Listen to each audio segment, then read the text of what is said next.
What do you think the future is, first of all, of the deal itself? I mean, you've written about the fact that there's going to be potentially this kind of poison pill resolution or law to equip Israel with weapons that potentially could be used against Iran. Is that sort of the next step in the political weapons that they debate? would need to do it, but not necessarily the capability to use those weapons. I mean, it's sort of an amazing... Which are bunker busters, right? If you Yeah, explain And it. then certain planes that are only possibly used with those bunker bunkers. Yeah, the only certain planes can carry them. I mean, this is getting into technical Yeah. stuff again, but suffice to say, like, there are the largest non-nuclear bombs in the world, and all these people now are saying that we got to give them to Israel so that they have the capability to attack Iran. But that would mean also giving Israel the planes that can carry them, which is like 2 planes, one of which we don't give to anybody because we have 10 of them ourselves, and they're so closely held. And then also we need to like build Israel bigger runways. I mean, I think that stuff is just a bluff. I think that's. Do you think it comes back during the presidential campaign? I mean, is there an echo to the rather vitriolic debate over the summer? Or is only this end because now? Hillary seems to be on this path where like Clinton just talks like she needs to be hawkish on everything to sound tough, but I don't think she needs to be because the Republicans are so goddamn crazy that like you can strike a totally reasonable pose and be like, these people are crazy. But I don't know. Somebody has told her that she's got to keep being the hawkish one. That's right. So we're definitely going to keep seeing this for the next year at least, and then I'm sure far beyond that. But the political campaign is going to get ugly over this deal, and it's not going to be necessarily anything new, but we're going to see a lot of political gambits over the Iran deal and who supports it, who doesn't.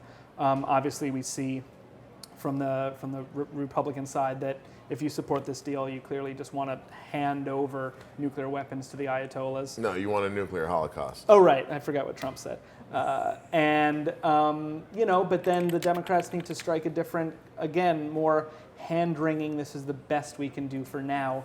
But rest assured, if Iran cheats, we're going to bomb them into oblivion. Beyond domestic politics and even beyond Iran, what do you think the future is for non-proliferation? Because to some degree, the worry about Iran, which may have been concocted, at least reminded people that everyone has the bomb, and it's a terrifying thing. We have it. Israel has it. That's rarely talked about. Do you think that there is a path for more agreements to get rid of the nukes, or does the threat of maybe Iran having it, maybe Israel bombing them because perhaps they have it, once that's off the table, do we go back to saying it's okay for us to have tens and thousands of world-destroying weapons in our arsenal?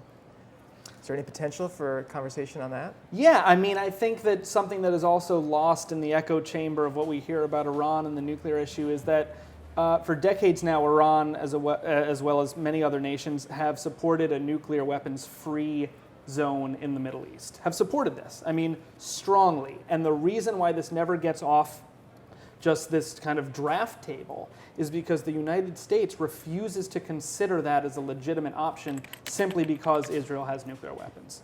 So I think that this deal winds up strengthening the NPT and the non-proliferation goals that this world should have. It affirms nuclear rights. I'm no fan of nuclear energy, but it is the way, it is legal. It is currently the way the world operates. I think there's a good argument to be made against it for everyone. But in terms of where we stand, Iran has just as much of a right to nuclear energy as any other nation who signed the NPT. And I think what we don't realize a lot of the time is that the nations that have acquired nuclear weapons since the signing of the treaty have all been outside of that treaty. Iran is in that treaty. Other countries outside of that treaty. There has never been a, treaty-bound nation that has built a nuclear arsenal. And so I think this strengthens it. It strengthens domestic nuclear rights that are held as inalienable under the treaty.